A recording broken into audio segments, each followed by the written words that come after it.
She loves how he is a clean freak. And Beck freely admits that she isn't. And yet he understands and accepts this. And Beck also added to all that in bold capitals, she loves everything about him. They really are each other's best friend, enjoying each other's company no matter what they are doing. Beck and Josh love the way they laugh together until it hurts, with their silly jokes that only they understand. Love for them both is such a deep feeling, a feeling that is quite hard to put into words.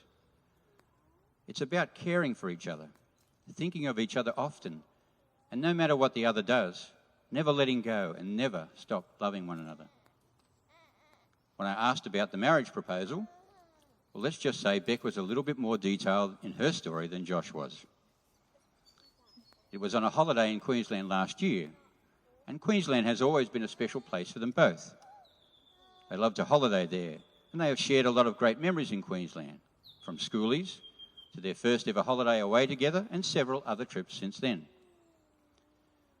Now from here I'd like to quote from the story that Beck wrote for me as if she was telling it to you. So the heading was Proposal.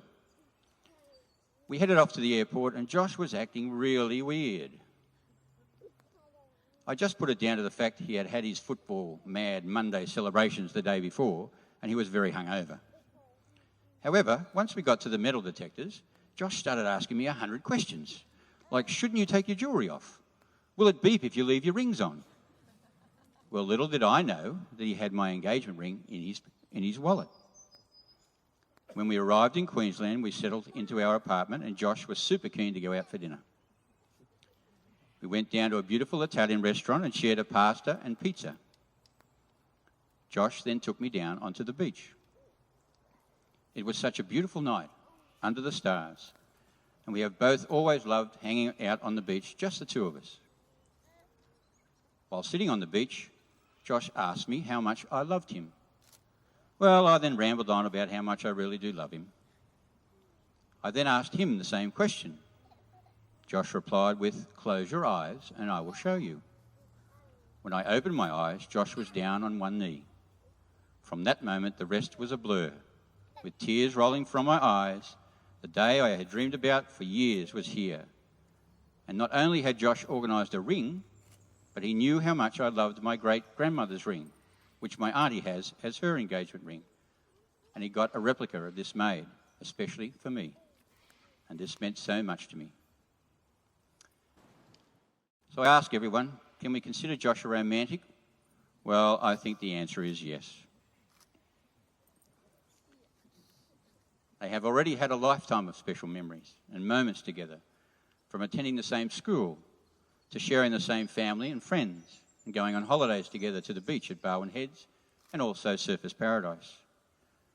And Barwon Heads is, of course, very special, as it is the place where they both said, I love you, to one another for the very first time.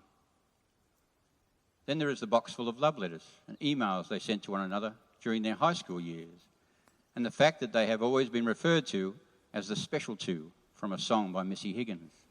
And Josh even got Special Two Forever engraved on a bracelet for Beck in year 11.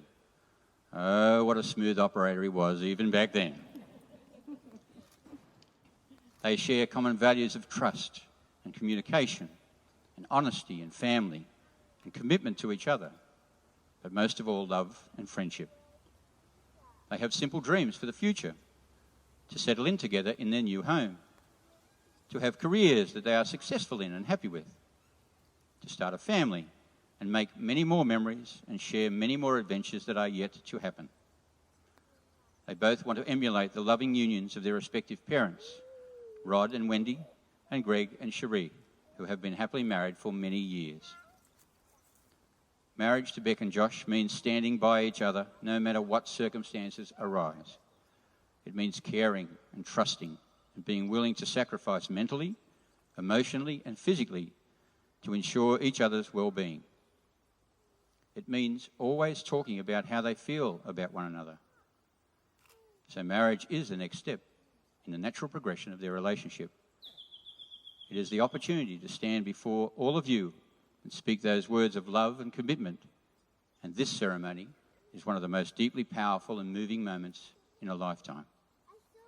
The promise of love is more than just one made of love. It is a commitment to stand together for one another when love alone is simply not enough. They bestow upon one another all the respect and honour that come with the titles of husband and wife. Titles that say to the world, this is the one person I choose to call my own, to hold above all others and to spend the rest of my life with. And so I say to both of you, please remember that life's a journey always worth taking. So take the time to smell the roses and the tulips and the daffodils and the lilacs and the sunflowers.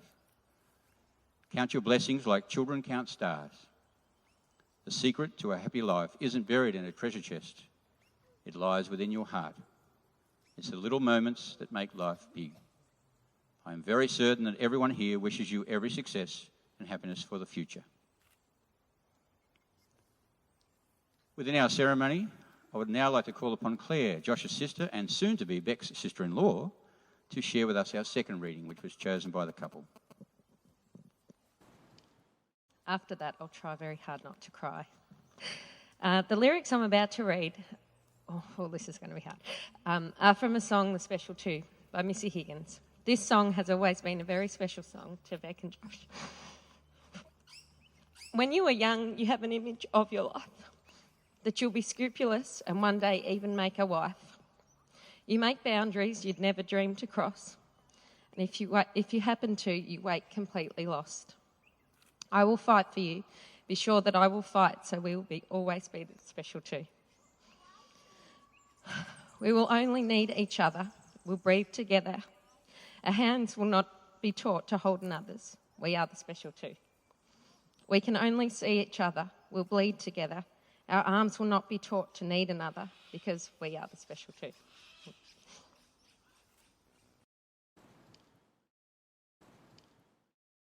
Thank you very much, Claire. Family and friends, we now move into our more formal part of the ceremony.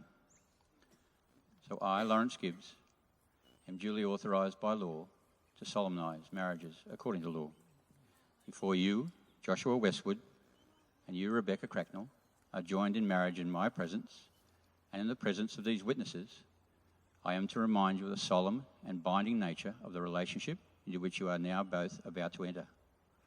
Marriage according to law in Australia is the union of a man and a woman, to the exclusion of all others, voluntarily entered into for life.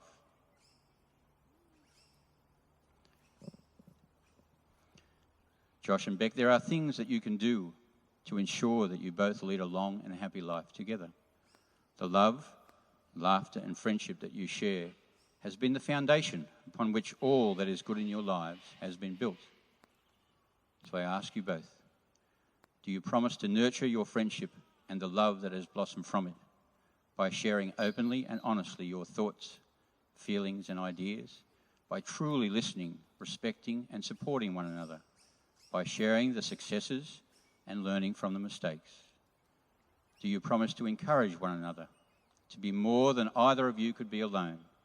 And do you promise to do these things in the spirit of love and joy and hope that brings you here today? And do you take each other as husband and wife? We do. We do.